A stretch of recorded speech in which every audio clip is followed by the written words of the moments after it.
Hello and welcome to 100% marks. आज का video ऐसे बच्चों के लिए है जिनको केमिकल फार्मूला याद करने में प्रॉब्लम होती है। ये वीडियो क्लास 7 के बच्चों से लेकर के वैसे बच्चे भी देख सकते हैं जो आज तक केमिस्ट्री पढ़ रहे हैं, चाहे वो 7 के हो, 8 के हो, 9 के हो, 10 के हो या 10 से ऊपर के बच्चे हों। वो सारे बच्चे जो कि केमिस्ट्री में केमिकल फार्मूला को लेकर परेशान होते हैं कि उनको कैसे याद किया जाए, उसका कोई ट्रिक है या नहीं, ये सारे चीज़ों का जवाब आपको इस वीडियो में मिलेगा। तो लास्ट तक इस वीडियो को देखते रहिए ताकि आपको ये समझ आए कि आप केमिकल फार्मूलाज आसानी से कैसे लिख सकते हैं। तो चलिए शुरू करते हैं।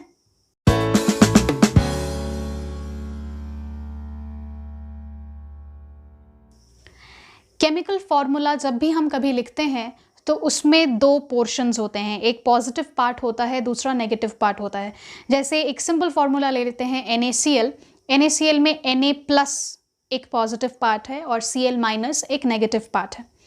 तो इस पॉजिटिव पार्ट और नेगेटिव पार्ट को कुछ नाम से बुलाया जाता है, तो इस नाम को भी हम अच्छे से समझ लेते हैं क्या क्या कहा जाता है इनको। पॉजिटिव पार्ट को कहा जाता है कैटआयन और नेगेटिव पार्ट को कहा जाता है एनायन। इसके दूसरे भी नाम होते हैं। पॉजिटिव पार्ट को हम कहते हैं बेसिक रेडिकल और नेगेटिव पार्ट को हम कहते हैं एसिड रेडिकल।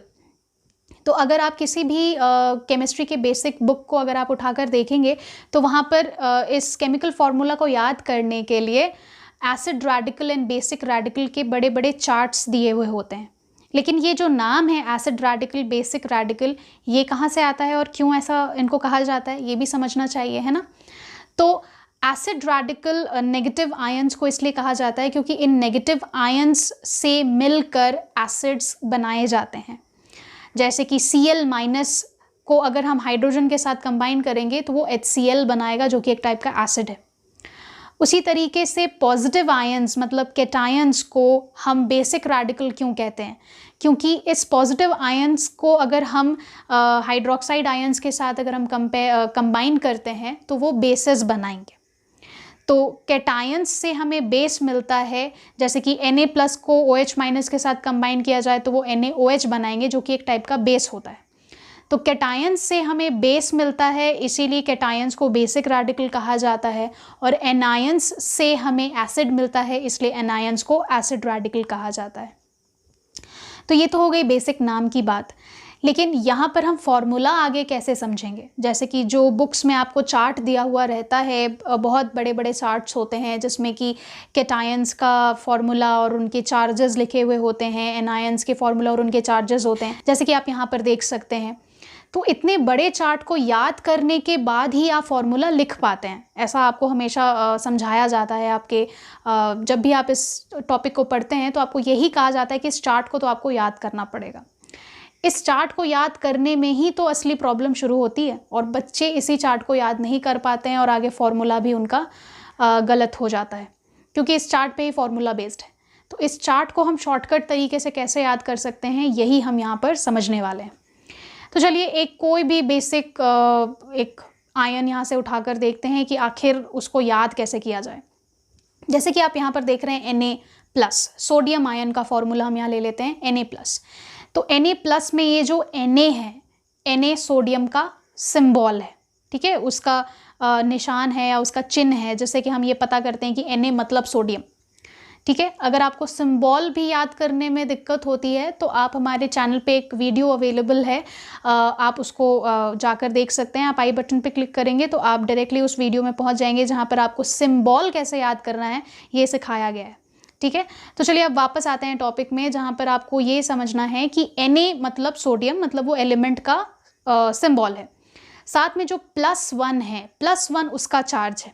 प्लस के जगह माइनस हो सकता है अगर ये एनायन होता, जैसे कि Cl- हो सकता था, वहाँ पर हम माइनस लिखते। तो प्लस या माइनस उसके कैटायन या एनायन वाले नेचर को बताता है कि वो पॉजिटिव है या नेगेटिव। लेकिन ये नंबर ज़्यादा इम्पॉर्टेंट है कि वो +1 है, -1 है, 1 है, 2 है, 3 है, ये नंबर आप क्या लिखते हैं इस नंबर पे डिपेंड करता है कि आपका फॉर्मूला आगे क्या बनेगा। तो इस नंबर को आखिर हम कैसे याद कर सकते हैं? सिंबल तो आराम से याद हो जाता है, लेकिन ये नंबर याद करने में प्रॉब्लम होती है। तो इस नंबर को याद करने के लिए आपको याद रखना पड़ेगा उस एलिमेंट की वैलेंसी को। अब वैलेंसी का मतलब अगर आप यहाँ पर नहीं समझ पा रहे हैं तो आप हमारे चैनल पे एक और वीडियो अवेलेबल है जो कि वैलेंसी से रिलेटेड है, आप उसको जाकर देखिए। आप आई बटन पे क्लिक करेंगे तो आप डायरेक्टली उस वीडियो पे पहुँच जाएंगे जहाँ पर मैंने वैलेंसी के बारे में समझाया है कि वैलेंसी का मतलब क्या होता है और आप किसी भी एलिमेंट का वैलेंसी कैसे निकाल सकते हैं।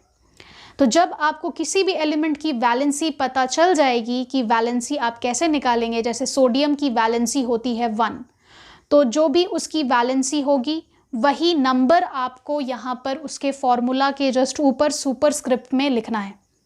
जैसे Na आप लिख रहे हैं तो Na+2 नहीं लिख के, 3 नहीं लिख के हम 1 लिखते हैं। 1 इसीलिए लिखते हैं क्योंकि सोडियम की वैलेंसी 1 होती है। तो सोडियम +1 का मतलब क्या निकला, या सोडियम की वैलेंसी 1 है उसका मतलब क्या निकला?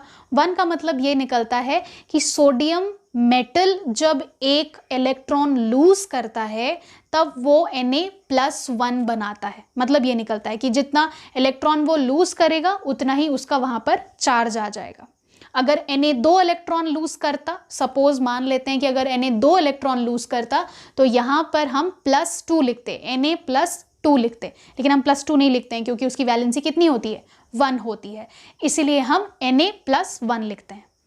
उसी तरीके से अगर आप कोई भी कैटायन ले लेंगे, जैसे कि लिथियम है तो Li+1 लिखेंगे, K है मतलब दैट इज़ पोटेशियम आयन है तो वहाँ पर हम K+1 लिखेंगे। अगर हम मैग्नीशियम ले लेते हैं तो Mg+2 लिखेंगे, +2 क्योंकि मैग्नीशियम का वैलेंसी होता है 2, तो चार्ज भी कितना होगा? 2। कैल्शियम के लिए हम क्या लिखेंगे? कैल्शियम के लिए हम लिखेंगे Ca2+, तो 2+ मतलब कैल्शियम की वैलेंसी है 2, तो चार्ज में भी हमको लिखना है 2। उसी तरीके से एल्यूमिनियम के लिए हम लिखते हैं Al3+, तो Al3+ मतलब 3+ कहाँ से आया, 3 कहाँ से आया? क्योंकि एल्यूमिनियम का जो वैलेंसी है वो है 3। उसी तरीके से नेगेटिव आयंस में अगर आप देखेंगे तो नेगेटिव आयंस में आप यहाँ पर देख लीजिए हाइड्राइड H-, तो हाइड्राइड मतलब वो हाइड्रोजन से आता है, तो हाइड्रोजन एक इलेक्ट्रॉन गेन भी कर सकता है या लूज भी कर सकता है, तो आप H+ भी देख सकते हैं, H- भी देख सकते हैं, दोनों होता है और दोनों के नाम अलग अलग होते हैं। H+ अगर लिखेंगे तो उसको हाइड्रोजन आयन बोलेंगे, H- लिखेंगे तो उसको हाइड्राइड आयन बोलेंगे। उसी तरीके से आप यहाँ पर देख सकते हैं क्लोरीन, जैसे कि Cl-, तो Cl-1 या सिंपली माइनस लिखा है मतलब वो 1 डिनोट कर रहा है, तो Cl के साथ हमें -1 ही क्यों लिखना है? क्योंकि क्लोरीन की वैलेंसी होती है 1, तो जितना वैलेंसी होगा उतना ही वहां पर आपको चार्ज लिखना है। ठीक है, तो क्लोरीन की वैलेंसी 1 का मतलब -1 का मतलब क्या निकला? -1 का मतलब निकला कि क्लोरीन को एक इलेक्ट्रॉन गेन करना पड़ता है, तब जाकर वो स्टेबलाइज होता है, तब जाकर उसका ऑक्टेट कंप्लीट होता है। इन सारे चीज़ों के बारे में मैंने अपने वैलेंसी वाले वीडियो में डिस्कस किया हुआ है, इसलिए मैं यहाँ पर और डिटेल्स में आपको नहीं बता रही हूँ, सिर्फ आपको एक शॉर्टकट ट्रिक बता रही हूँ। ठीक है, तो इस शॉर्टकट ट्रिक में आपको सिर्फ एलिमेंट की वैलेंसी याद रखनी है, उससे आप आराम से उसका चार्ज का जो नंबर है उसको आप याद कर पाएंगे। जैसे क्लोरीन के लिए Cl-1 लिखना है, 2 या 3 या 4 नहीं लिखना है। उसी तरीके से फ्लोरीन के लिए भी F-1 लिखना है। उसके बाद ब्रोमीन के लिए भी Br-1 लिखना है। आयोडीन के लिए I-1 लिखना है। ठीक है, तो आयोडीन फ्लोरीन नहीं बोलेंगे क्योंकि वो एलिमेंट का नाम है, आपको उसके जगह पे उसके एनायन वाले नाम को लिखना होगा। क्या लिखेंगे आप? क्लोराइड, फ्लोराइड, आयोडाइड, ब्रोमाइड, ये सब लिखना है। ठीक है, जो प्रीफिक्स है IDE वो एनायन के लिए यूज किया जाता है। सिर्फ आप अगर फ्लोरीन लिखते हैं मतलब आप F बता रहे हैं, मतलब कि वो एक न्यूट्रल मेटल है। लेकिन अगर आप फ्लोराइड बोलते हैं मतलब आप F-1 बोल रहे हैं। ठीक है, उसका मतलब वो निकलता है। तो फ्लोराइड मतलब चार्ज्ड पार्टिकल मतलब एनायन, और फ्लोरीन मतलब न्यूट्रल एटम जिसमें कोई चार्ज नहीं है, जो कि एक नॉन मेटल के स्टेट में है। ठीक है, तो इस तरीके से नाम में थोड़ा बहुत चेंज आता है, लेकिन बस आपको इसका ये नंबर याद रखने से और सिंबल याद रखने से आप आराम से फॉर्मूला लिख सकते हैं। उसी तरीके से आगे लिस्ट में अगर आप बढ़ेंगे तो आपको ऑक्सीजन का एनायन दिखेगा जिसको हम ऑक्साइड कहते हैं। तो ऑक्साइड के लिए हमें लिखना है O2 माइनस। 2 माइनस क्यों? O तो ऑक्सीजन के सिंबल से आ जाएगा, 2 माइनस का 2 कहाँ से आएगा? ऑक्सीजन के वैलेंसी से आएगा। उसी तरीके से अगर आप आगे बढ़ें तो आपको फॉस्फोरस दिखेगा, फॉस्फोरस का एनायन दिखेगा जो कि है फॉस्फाइड आयन, इसको हम फॉस्फाइड आयन कहेंगे। तो फॉस्फाइड आयन के लिए हम लिख रहे हैं P3 माइनस। 3 माइनस कहाँ से आता है? 3 कहाँ से आता है? फॉस्फोरस के वैलेंसी से आता है। उसी तरीके से नाइट्राइड जो कि नाइट्रोजन का एनायन है, तो उसको हम लिखते हैं N3 माइनस। N3 माइनस क्यों लिखते हैं? 3 माइनस कहाँ से आता है? 3 माइनस नाइट्रोजन के वैलेंसी से आता है, और N तो नाइट्रोजन का सिंबल ही होता है। ठीक है, तो किसी भी एलिमेंट के सिंबल को याद रखिए, उस एलिमेंट के वैलेंसी को याद रखिए, और वैलेंसी से आप उसके फॉर्मूला को लिख सकते हैं। अब ये प्लस माइनस आप कैसे याद रखेंगे? ये इसमें आपको प्लस लगाना है, किसमें आपको माइनस लगाना है। अगर वो मेटल होगा तो आपको प्लस लगाना है, अगर वो नॉन मेटल होगा तो माइनस लगाना है। ठीक है, बस एक एक्सेप्शन है यहाँ पर हाइड्रोजन का, क्योंकि हाइड्रोजन नॉन मेटल है तो वो कैटायन भी बना सकता है, एनायन भी बना सकता है। तो अब हाइड्रोजन के लिए अगर नाम लिखा हुआ है हाइड्रोजन आयन तो आप वहाँ पर प्लस लगाइएगा अपने चार्ज में, और अगर हाइड्राइड आयन लिखा है तो आप माइनस लगाइएगा अपने चार्ज में। ठीक है, तो क्योंकि हाइड्रोजन दोनों आयन्स बना सकते हैं। इसके बाद जो मैंने अभी तक आपको बताया ये थे सिंपल आयन्स। सिंपल आयन्स मतलब कि ऐसे आयन्स जिसमें कि एक ही एटम प्रेजेंट होंगे, क्योंकि एक ही एटम है। सारे जितने भी आयन्स अभी हम लोगों ने डिस्कस किए सब में एक एक एटम था। हाइड्रोजन एक था हाइड्रोजन आयन में, या सोडियम में सिर्फ एक एटम ने ही इलेक्ट्रॉन लूज किया था तब Na+1 बना था, या क्लोराइड आयन में एक ही क्लोरीन ने एक इलेक्ट्रॉन गेन किया था और Cl- बना था। तो जब एक एटम वाले आयन का बात हम करते हैं तो वो सिंपल आयन होता है। लेकिन इसके बाद हमें जानना है कि पॉली एटॉमिक आयन्स को हम कैसे याद रख सकते हैं। सिंपल आयन्स तो मैंने आपको याद करना सिखा दिया कि सिंबल याद रखिए, वैलेंसी याद रखिए और फटाफट उसका फॉर्मूला लिखिए। लेकिन इसके बाद आपको जानना है कि पॉली एटॉमिक आयन्स हम कैसे लिख सकते हैं। पॉली एटॉमिक आयन मतलब क्या होता है, पहले तो ये समझना चाहिए, है ना। पॉली मतलब होता है बहुत सारे, एटॉमिक मतलब एटम्स के बने हुए, आयन्स मतलब चार्ज्ड पार्टिकल्स, मतलब ऐसे आयन्स जो बहुत सारे एटम्स को मिलाकर बनाए जाते हैं। जैसे कि एक एग्जांपल आपने कई बार आप देखे होंगे, कहीं ना कहीं बुक्स में आपने पढ़ा होगा, SO4 माइनस सल्फेट आयन, जो कि ज़्यादातर आप किसी भी सॉल्ट में देखते हैं, CuSO4, MgSO4, CaSO4, SO4 बहुत जगह आपने सुना होगा। तो ये SO4 आखिर है क्या? SO4 है सल्फेट आयन। सल्फेट आयन एक टाइप का पॉली एटॉमिक आयन होता है, क्योंकि इसमें सल्फर भी है। सल्फर मतलब S है इसमें, है ना, S का एक एटम है, और ऑक्सीजन के 4 एटम्स हैं इसमें, SO4 लिखते हैं। O4 मतलब ऑक्सीजन के 4 एटम्स हैं इसमें। तो इसीलिए ये बहुत सारे एटम्स को मिलाकर एक आयन बनाया गया है, वो भी नेगेटिव आयन बनाया गया है। तो इसलिए हम इसको क्या कहेंगे? पॉली एटॉमिक आयन कहेंगे। चलिए समझते हैं कि पॉली एटॉमिक आयन्स को हम कैसे याद रख सकते हैं। जैसे कि आप यहाँ पर देख सकते हैं कि 2 कॉलम्स हैं और दोनों कॉलम्स में हम लोगों ने कुछ आयन्स लिखा है। पहले कॉलम में आप देख रहे हैं कि सल्फर के आयन्स लिखे हुए हैं और दूसरे कॉलम में फॉस्फोरस के आयन्स लिखे हुए हैं, और इनको एक पैटर्न में लिखा गया है। अगर आप उसको ध्यान से ऑब्जर्व करेंगे तो आपको समझ में आएगा कि ये जो आयन्स है वो एक जैसे साउंड करते हैं। जैसे सल्फेट, फॉस्फेट एक जैसा साउंड करता है। क्यों? क्योंकि उसके साथ में जो लगा हुआ सफिक्स है जो लास्ट में लगता है ATE, जो कि प्रोनाउंस करते टाइम 8 जैसा आपको साउंड करता है। तो वो एक जैसे साउंड करते हैं दोनों वर्ड्स, जैसे सल्फेट, फॉस्फेट। उसी तरीके से sulphite, phosphite, it sounds similar, एक जैसे साउंड करते हैं। उसी तरीके से सल्फाइड, फॉस्फाइड, ये सब सिमिलर साउंडिंग वर्ड्स हैं। अब ये एक जैसे साउंड करते हैं और इनको लिखने का भी अगर आप पैटर्न देखेंगे तो वो काफ़ी हद तक मैच करता है, एक जैसा होता है।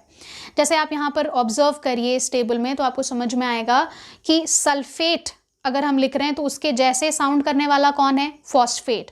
तो दोनों में नंबर ऑफ ऑक्सीजन बराबर है। जैसे सल्फेट के लिए SO4 4 ऑक्सीजन, तो उसी तरीके से फॉस्फेट के लिए PO4 वहाँ भी 4 ऑक्सीजन। तो ऑक्सीजन का नंबर वहाँ दोनों तरफ बैलेंस्ड है। तो सल्फेट बोले, फॉस्फेट बोले तो SO4 PO4, number of oxygen में कोई चेंज नहीं आया। उसी तरीके से सल्फाइट फॉस्फाइट में आप देखेंगे कि नंबर ऑफ ऑक्सीजन एक एक कम हो गया, तो SO3 PO3 बन गया, लेकिन दोनों में जो ऑक्सीजन का नंबर है वो सेम जा रहा है, दोनों में 3 है। जैसे पहले 4 ऑक्सीजन था, अब 3 ऑक्सीजन है, और वो एक जैसे साउंड भी करते हैं, सल्फाइट फॉस्फाइट तो SO3 PO3। ठीक है, तो आई होप आप ये पैटर्न को ऑब्जर्व कर पा रहे होंगे। उसी तरीके से लास्ट वाले लाइन में अगर आप देखेंगे तो वहां पर सल्फाइड और फॉस्फाइड में एक भी ऑक्सीजन नहीं है, दोनों में कोई ऑक्सीजन नहीं है और दोनों एक जैसे साउंड करने वाले वर्ड्स हैं। तो दोनों के लिए हम क्या लिख रहे हैं, S और P, सल्फाइड के लिए S और फॉस्फाइड के लिए P। अब चलिए आते हैं इसके चार्ज पे कि चार्ज हमें कहाँ पर क्या क्या लिखना है, कैसे लिखेंगे। तो इसको समझने के लिए जैसे मैंने आपको पहले ही बताया था कि चार्ज को याद करने के लिए वैलेंसी याद रखिएगा। तो सल्फर की वैलेंसी होती है 2, तो इसलिए सल्फर के जितने आयन्स आप फर्स्ट कॉलम में देख रहे हैं वहाँ पर चार्ज है -2, क्योंकि वैलेंसी थी 2 तो इसलिए चार्ज भी -2 -2 -2।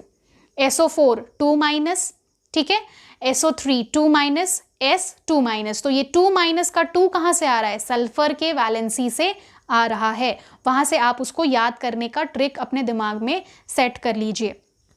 उसी तरीके से फॉस्फोरस का जो आप यहाँ पर फॉर्मूला देख रहे हैं उसमें चार्ज में 3- 3- 3- रिपीटेड है, तीनों आयंस में आप 3- देख रहे हैं। वो क्यों देख रहे हैं, क्योंकि फॉस्फोरस का जब आप वैलेंसी लिखेंगे तो वहाँ पर फॉस्फोरस की वैलेंसी होती है 3, तो इसलिए यहाँ पर चार्ज में आपको याद करने में इजी होगा, उस चीज़ को फॉस्फोरस के वैलेंसी से लिंक करिएगा कि फॉस्फोरस का आयंस है तो फॉस्फोरस की वैलेंसी को ही कंटिन्यू करना है। फॉस्फोरस की वैलेंसी 3 होती है तो इसीलिए PO4 3- होगा, PO3 3- होगा और P 3- होगा।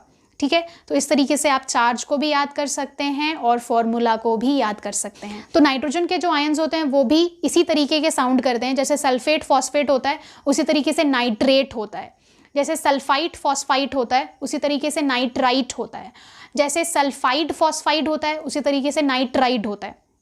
तो उसी के जैसे साउंड करने वाले वर्ड्स हैं और वही रूल वहाँ पर अप्लाई होता है कि ऑक्सीजन कम होता जाता है, जैसे जैसे आप नेक्स्ट आयन में बढ़ेंगे ऑक्सीजन कम होता जाएगा।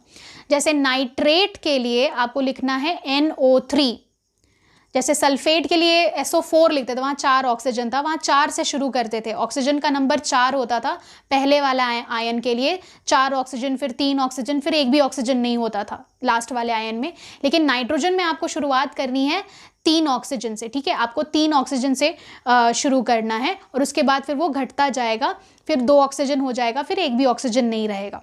ठीक है, तो इस तरीके से नाइट्रेट के लिए आप लिखेंगे NO3 3 ऑक्सीजन और नाइट्राइट के लिए आप लिखेंगे NO2 2 ऑक्सीजन और नाइट्राइड के लिए एक भी ऑक्सीजन आप नहीं लिखेंगे।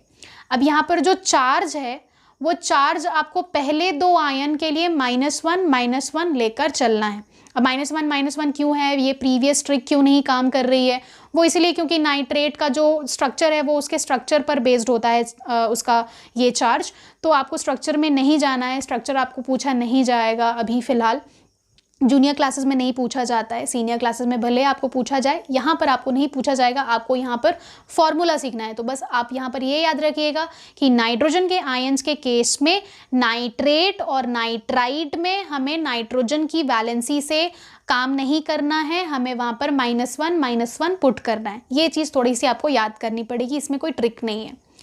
और लास्ट वाला जो नाइट्राइड है वो तो हम लोगों ने आपको सिंपल आयंस में सिखा ही दिया था कि नाइट्राइड नाइट्रोजन का आयन है तो उसमें आपको वैलेंसी उसके नाइट्रोजन के वैलेंसी से ही लिखनी है। नाइट्रोजन की वैलेंसी 3 होती है तो नाइट्राइड की वैलेंसी भी नाइट्राइड का जो चार्ज होगा वो भी 3- होगा। तो नाइट्राइड में ही आपको 3- सिर्फ लगाना है, उसके बाकी 2 आयंस में 3- मत लगाइएगा, अदरवाइज गलत हो जाएगा आपका फॉर्मूला। तो इसीलिए फर्स्ट 2 आयंस नाइट्रेट और नाइट्राइड में -1 चार्ज होता है, सेम चार्ज होता है -1 का। और लास्ट वाला जो आयन है जो सिंगल एटम वाला आयन है, सिंपल आयन है, उसमें बस 3- लगाइएगा, N3- उसका फॉर्मूला हो जाएगा।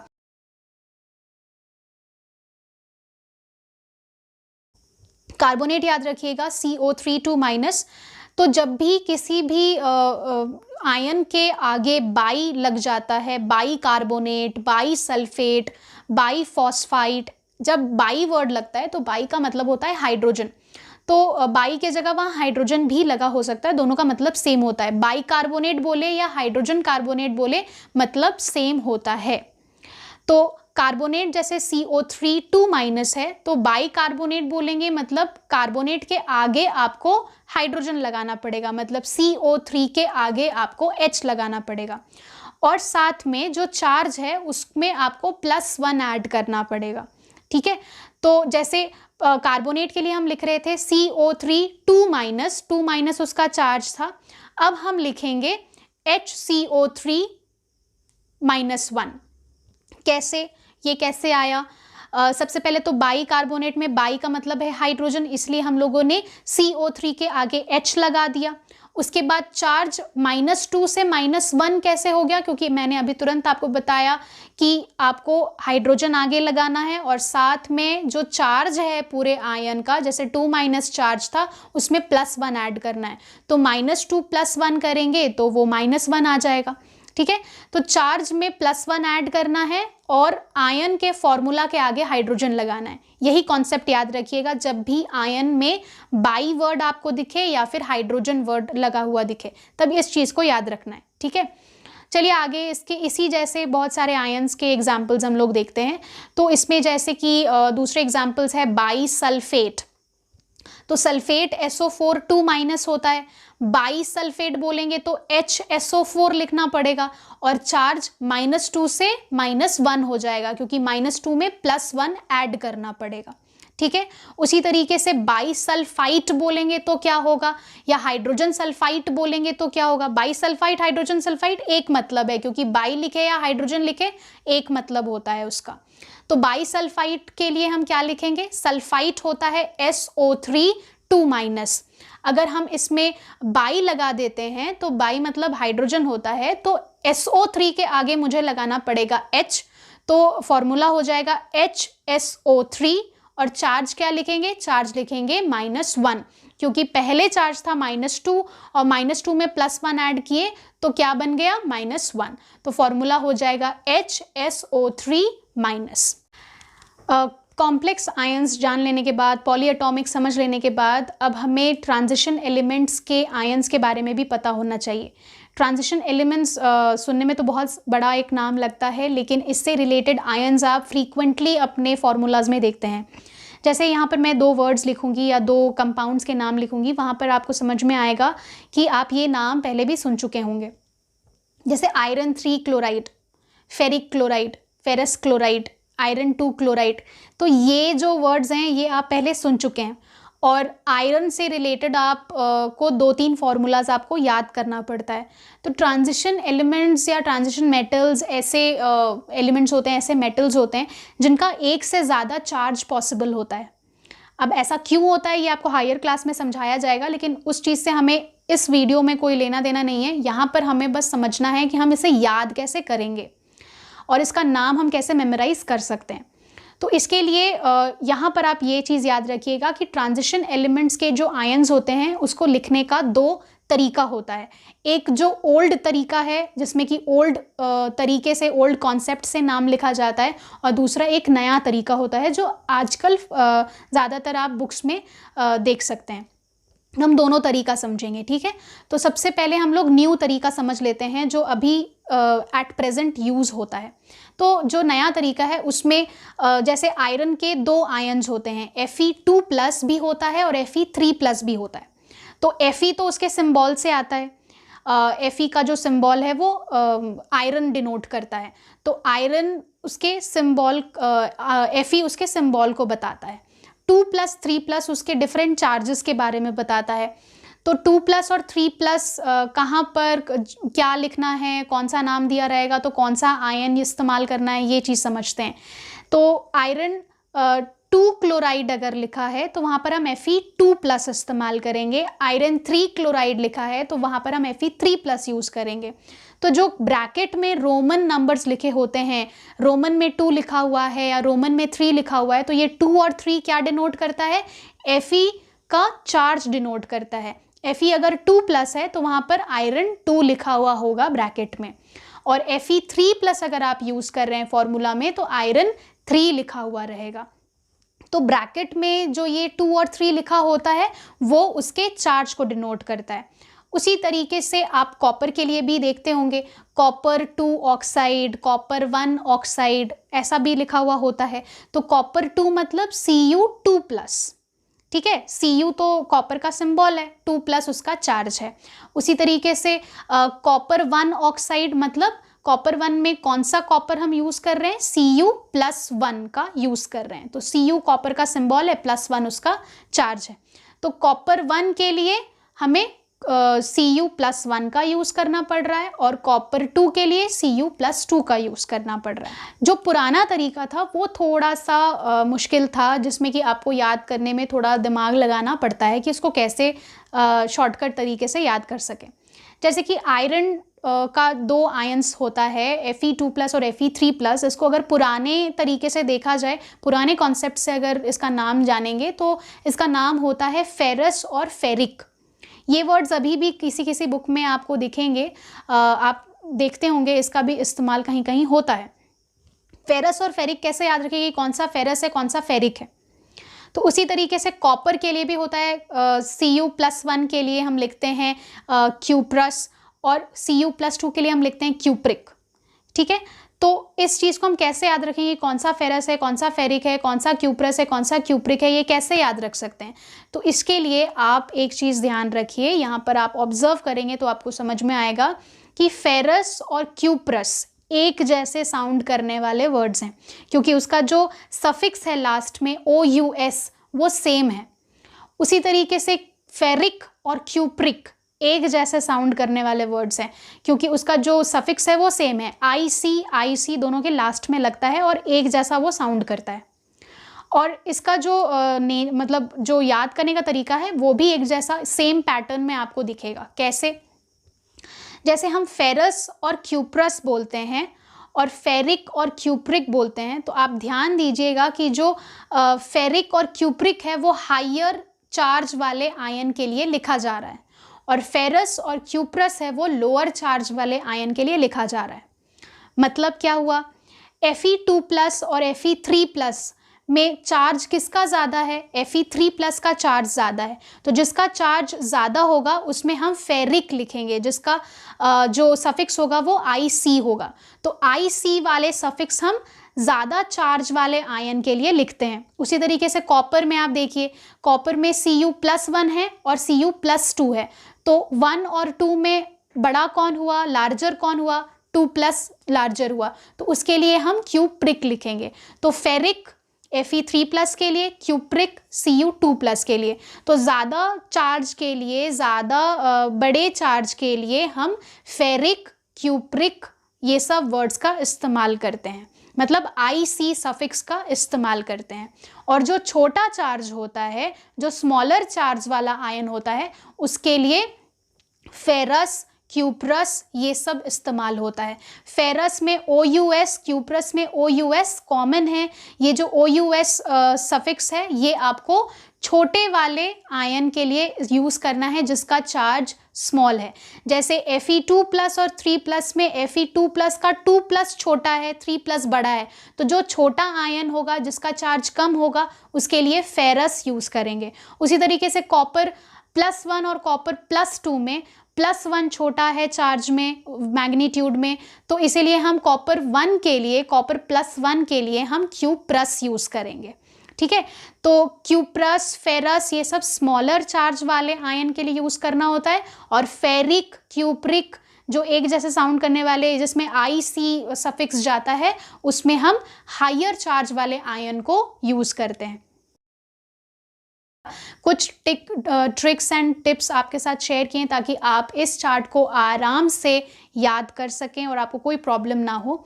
नेक्स्ट वीडियो में हम लोग ये डिस्कस करेंगे कि इस चार्ट को इस्तेमाल करके हम फॉर्मूला कैसे आगे लिखेंगे, और नेक्स्ट वीडियो में हम लोग फॉर्मूला लिखना सीखेंगे जो कि आपके फॉर्मूला राइटिंग को और भी ज़्यादा ईजी बना देगा। सो मिलते हैं अगली बार एक नए इंफॉर्मेटिव कंटेंट के साथ। Till then keep learning, happy learning.